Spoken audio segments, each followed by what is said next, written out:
Hi y'all, it's Tim Gwain here, and so this is my ninth video on my Druid Path, and so today I want to talk a little bit about what I learned yesterday, but I want to talk a lot about a particular challenge that our coven is having. Um, First of all, I went to Morgan's yesterday, and um, my high priestess taught me a little bit more about my altar and what I need to be doing for my altar. Um, and she showed me some things about the altar, and she also explained quite a few things that I found very, very cool, actually. Um, an altar is a very personal space. It's something that you do based on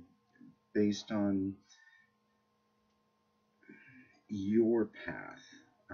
There's tradition, um, but there's also very much intuition involved with it as well. She does a very intuitive altar. She places things where they mean the most to her. Um, Kind of what I've done with my altar. My altar is based on the elements and the cardinal directions. Um, and when she was explaining it to me, she was explaining that particularly when you're doing the elements in cardinal directions, and you might be teaching those cardinal directions, you want to kind of know exactly what the tradition is and why the tradition is there. And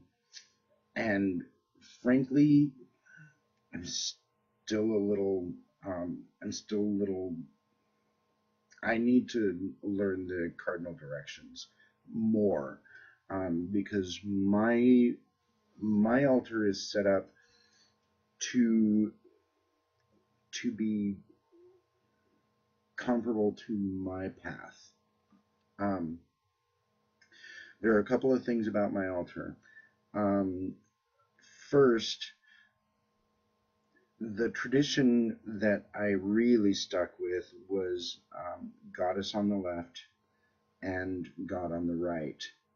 So Artemis is represented on the left side of my altar, and Kerninos at this point is my god, the horned god. The He's traditionally the god of druids, and he is on the right side. Um, and I have I have my altar set with this represents both fire and Kerninos. The horn is representative of Kerninos, and then the red light is the pillar. So, um, or the red candle is fire. So he's on the right side, and where my house sits, how my place sits, how my room is. Um, the My altar is on my west wall, and fire being that it is on the right side, fire, um, because it does represent the god, typically it's on the right side, which then places it to the north. Um, when I was studying the cardinal directions and such, um, there were a lot of different placements when it came to the elements and the cardinal directions. Um, and the one that I followed mostly um, has water on the north and fire to the south. Um, but because water typically represents the goddess, um, I chose to put water on the south and fire to the north, um, because of how my altar lay. Whichever side the god or goddess is on is the side that is the cardinal direction which that particular element will represent. Um, I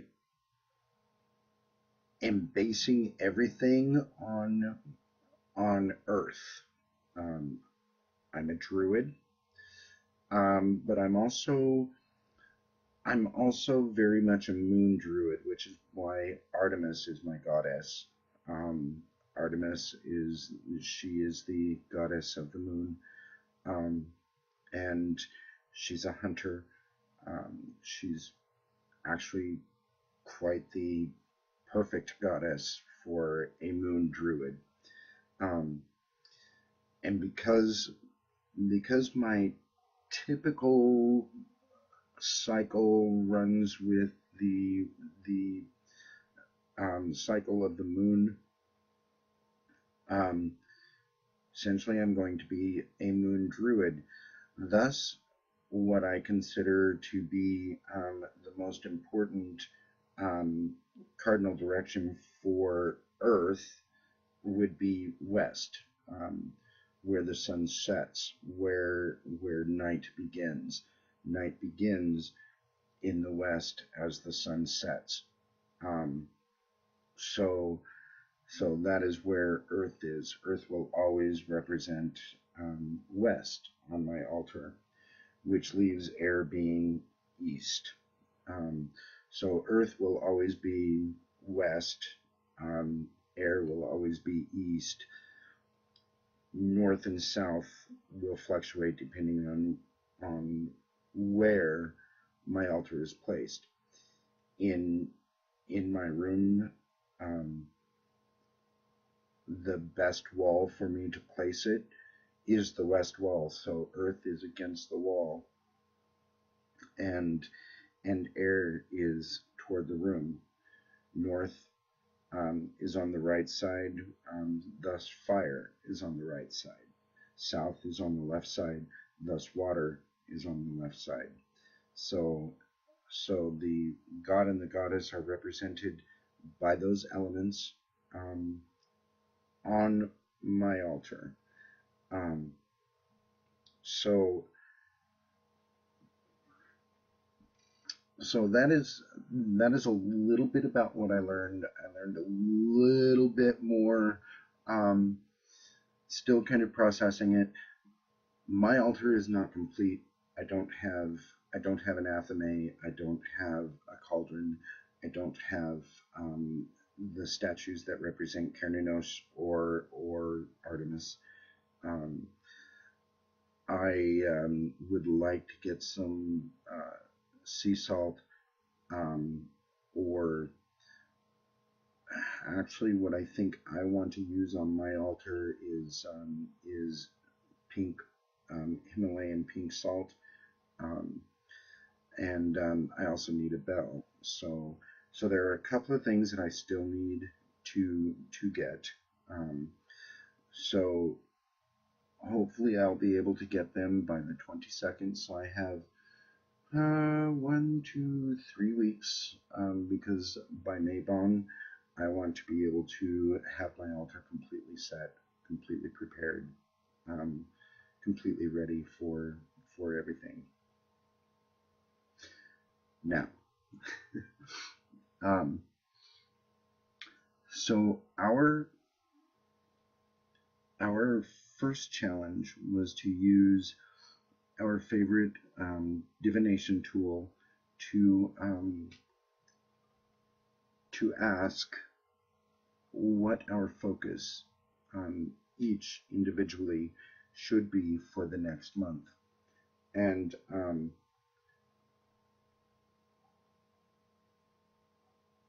not going to apologize.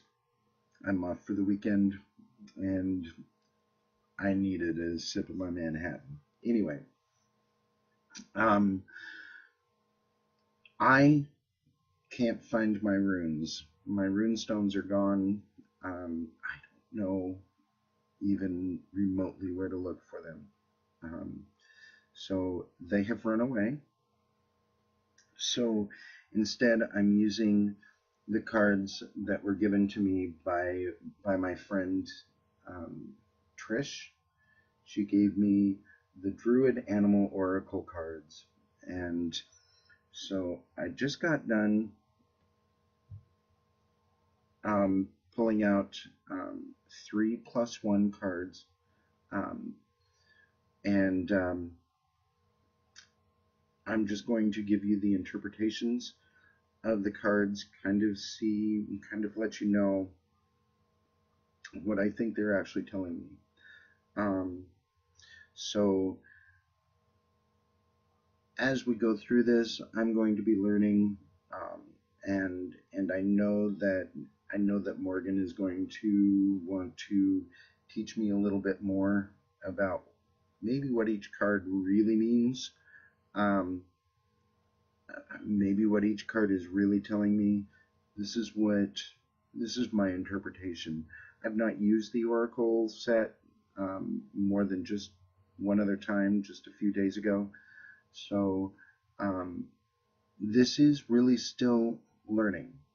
So I'm going to do this. I'm going to post it both on my YouTube, on Facebook, and I'm also going to post it onto the Coven's Facebook page as my answer to the question, because Morgan wanted us to post what we have found. Sorry, my kitty is on my Oracle deck, and he can't be there. He seems to think that everything is his. So we'll begin. So the first card I drew was, go on, baby. No, okay. Anyway, he just made a mess, because, well, he's a cat. Anyway, so the first one is the bull. Let me see if I can get this just a little bit better. So there's the bull. There are 3 cranes, and there's a horn, and there's a druid rattle right there at his front leg. So that is the first card that I drew. And you need to go. Go on. So the bull, very, very quickly, the key words that represent the bull are wealth, potency, and beneficence. And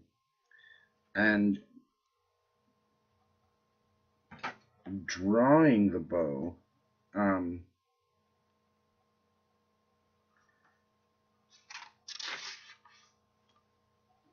on. Drawing the bow, I want to read what it says about Tarf, the bull. The card shows a bull roaring, with 3 cranes circling in the air above, and with the leaves of a willow tree in the foreground. 2 Celtic monuments carved in the 1st century both show a bull with 3 cranes and a willow tree. The cranes in the card remind us that, although the bull is an animal representing the earth, he is also linked with the sky and heavens. We see the bull's testes, which remind us of the association of the bull with fertility and virility. Early Druid shaman rattles were shaped in the form of bull's testes, and one is shown lying on the grass. To the left, we see a Bronze Age Druid horn, whose sound mimics the bull's roar.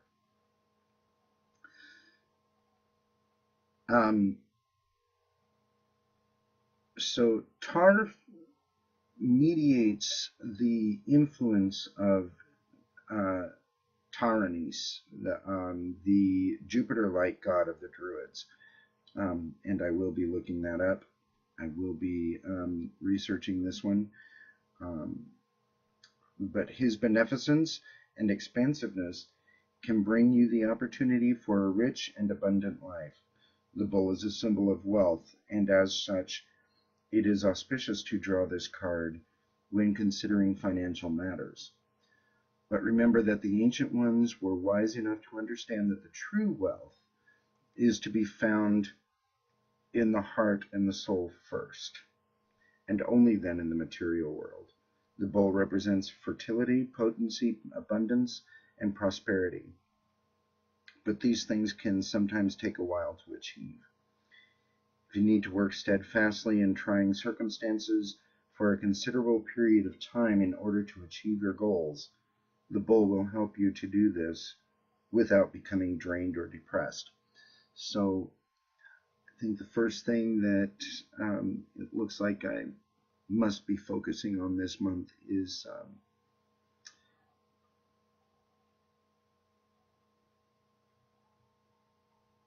I guess really enriching my soul and my mind, which obviously I'm doing even with this path.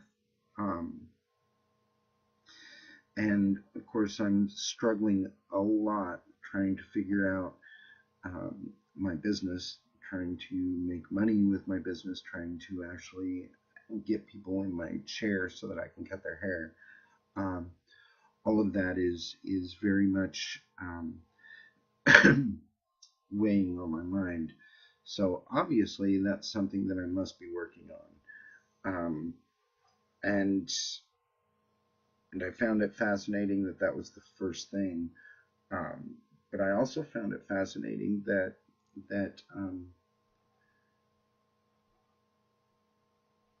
my path is more focused on what happens deep within, other than what happens without. And of course, that goes back to my pyramid,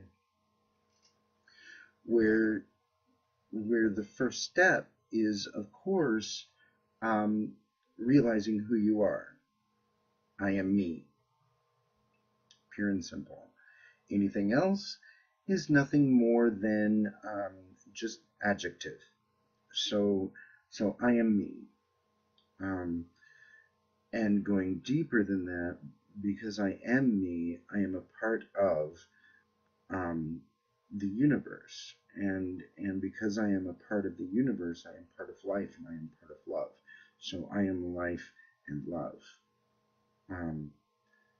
That is who I am. That is my acknowledgement of this.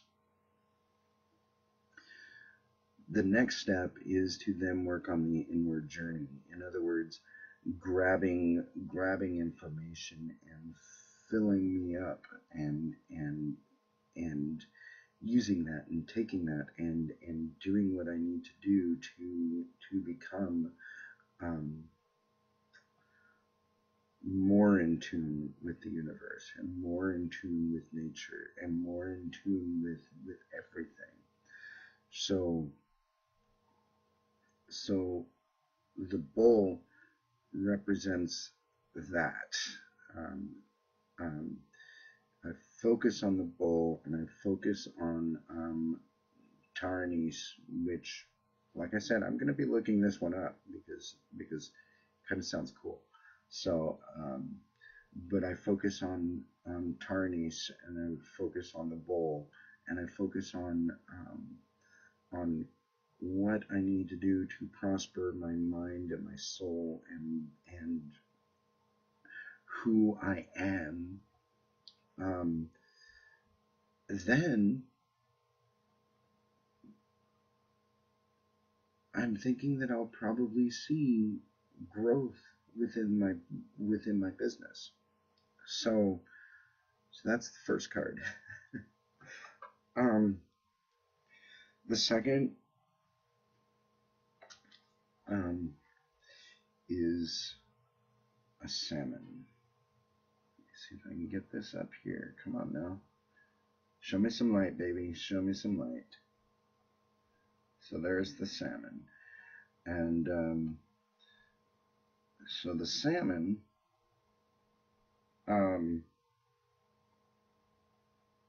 represents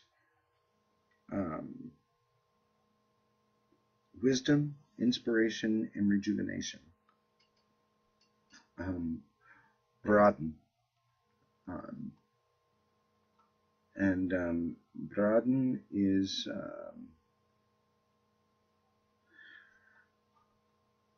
on page 106. I did that when I looked at it at the last time. This card shows a salmon leaping toward a hazelnut that is falling from one of the 9 trees of wisdom, which grow beside the sacred pool. The Ogam sign for reed, Negeto, is carved on one of the nuts hanging near the water. Braden is revered as extremely sacred to the Druid tradition. It is the oldest animal, and it offers us wisdom and inspiration. Often with great difficulty, the salmon will return to the place of its birth to mate. To find wisdom, we too need to recapitulate our lives, to journey in consciousness back to our beginnings, to our childhood, and perhaps beyond to our very origins in the god or goddess. Broaden brings not only wisdom, but youthfulness and inspiration. But remember that to find these things, you must maintain an attitude of openness and innocence rather than strong-headed determination. So for me, this is something that Morgan and I have talked about, that I need to kind of reach back and really meditate on things in my past, and I need to probably reach back even further. I need to meditate. I need to sit and really digest things gone by. And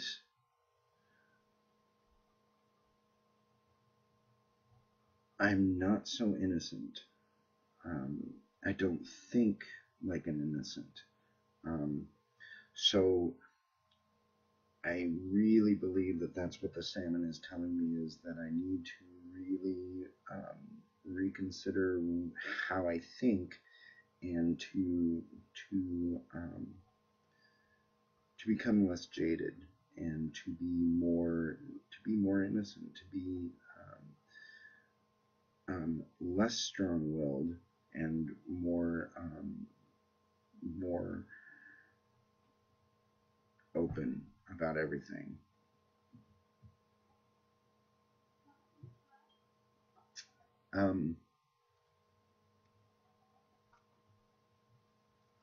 My third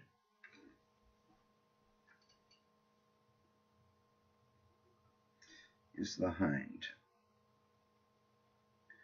And what I found cool about the hind was that, if you look very close, there's oak trees and acorns. Ha!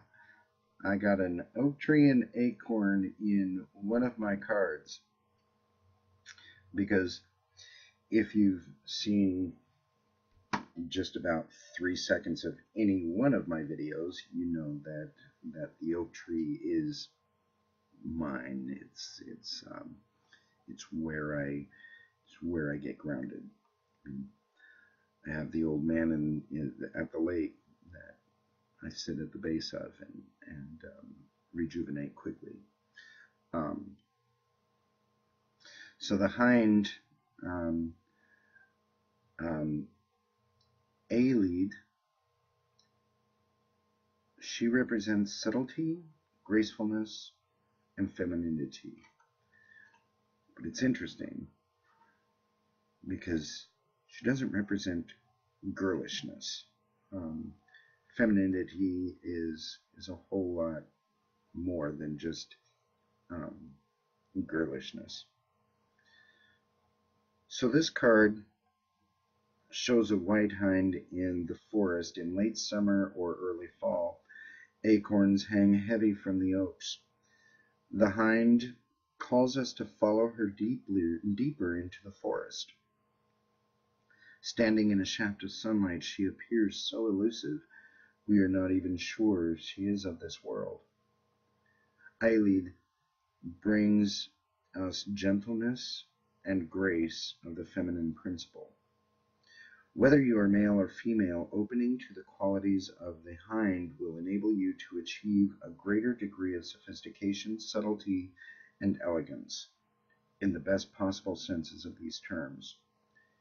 Deer, and the white hind in particular, call to us from the other world, from the realm of the fairy, and invite us to look beyond the material, beyond the superficialities of life, toward the heart of things, toward the realm of causes rather than effects. Poised in the moon or sunlight, Eilid invites us to begin an exploration of the other world, of the spiritual dimension of life.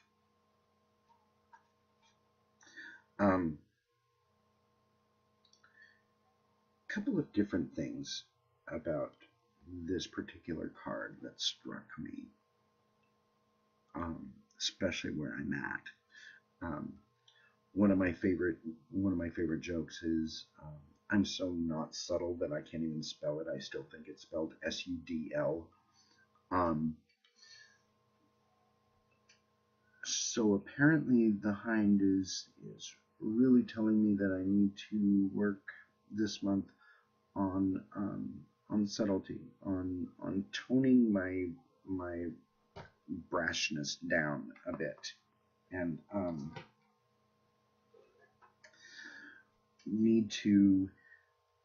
I need to focus on making sure that my cat stays off of things. That was silly. Anyway, I really need to focus on toning my brashness down and really discovering the beauty and subtlety. And of course, this path lends itself very much to seeking the other world and to understanding my place in the other world and my place here in the material world as a conduit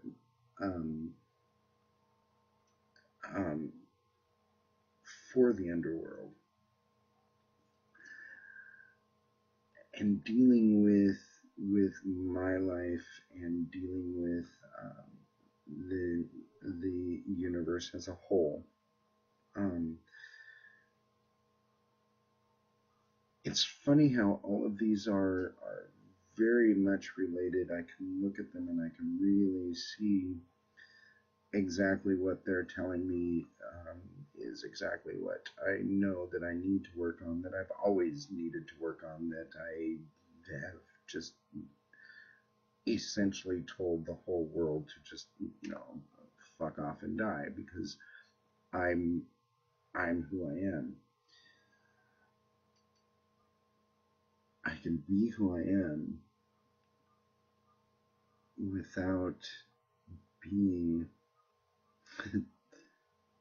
the bull in the china shop.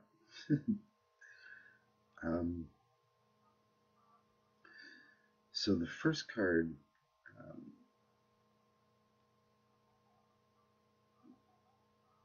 the first card has told me that I need to um, essentially man up and deal with um, my deal with my inner goals and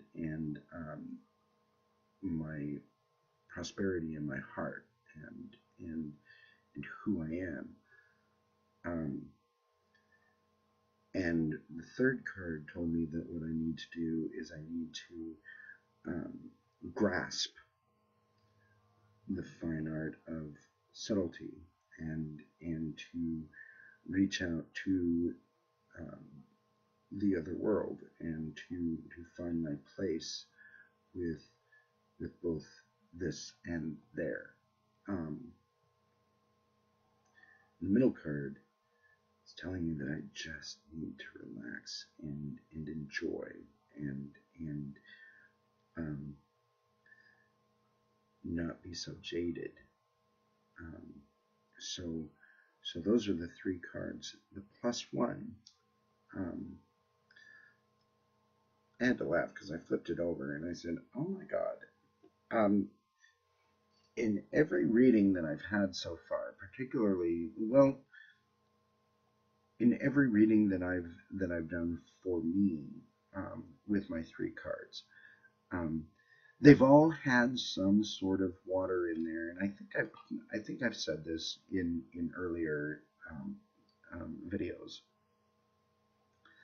that one of the purposes of me um, or one of the things that I need to do is I need to make peace with water because I've always been deathly afraid of water. Um, and and so far, everything that I've done, there's been at least one card that shows up water. Um, and this is actually one as well. Not to be outdone, the Druid Oracle has given me the Water Dragon. And I'm going to give you just a little history of the Water Dragon, particularly this one, based on this book. So this is Draig Uisge, and she represents passion, depth, and connection. And so a little history about Draig Uisge. This card shows the Sturworm, a great sea dragon whose, quote, head was like a mountain and his eyes like round lochs, very dark and deep. Living off the coast of northern Scotland, he could only be appeased with the offering of 7 virgins, bound hand and foot and laid on a rock beside the shore each Saturday. In other words, he was a real pleasant fellow. A young man called Asapatl killed him by riding a boat into his body and setting fire to his liver.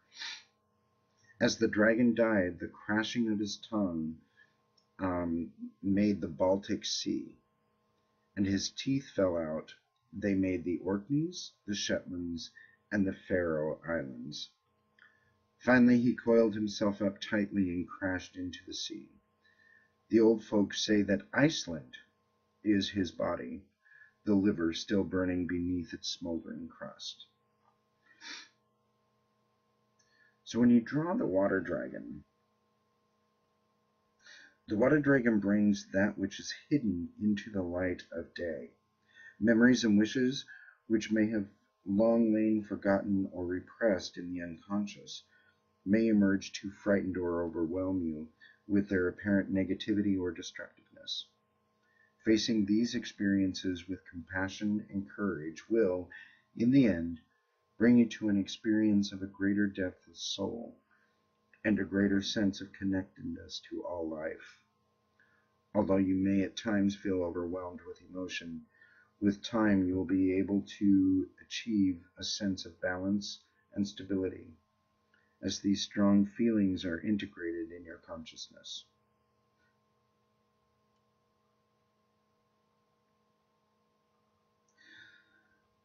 So guess what Uncle Timmy gets to do this month? To me, this is the most important one. You're going to have to face some demons in the next 30 days. And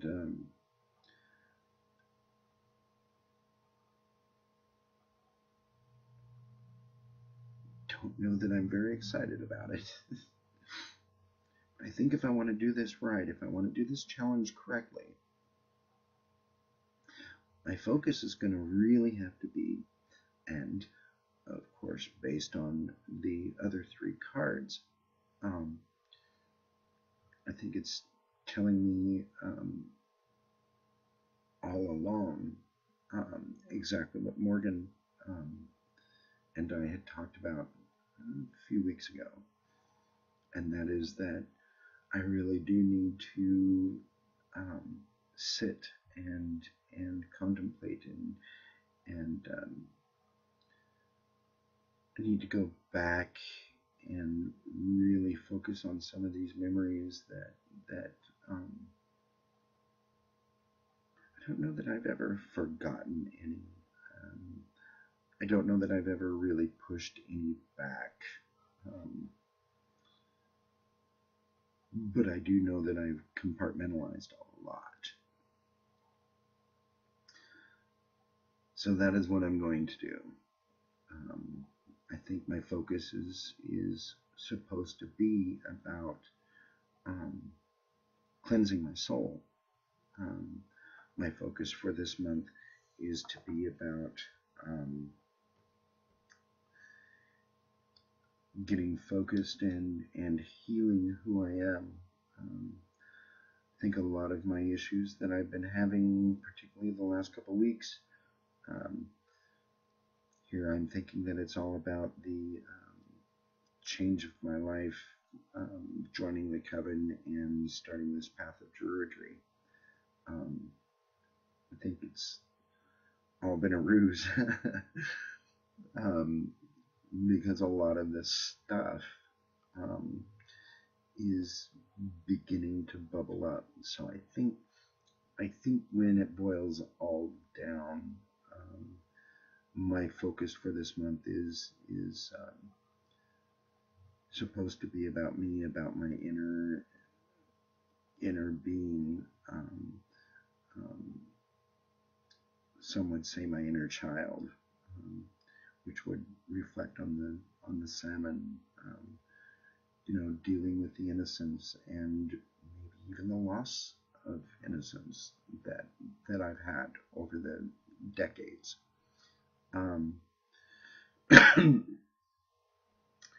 Focusing on the fact that I am a bull in a china shop, and I need to learn the art of subtlety as well. I think that's what draws me so wonderfully to Druidry, is that it's a subtle craft. It's about Earth. Earth is subtle. Earth is powerful.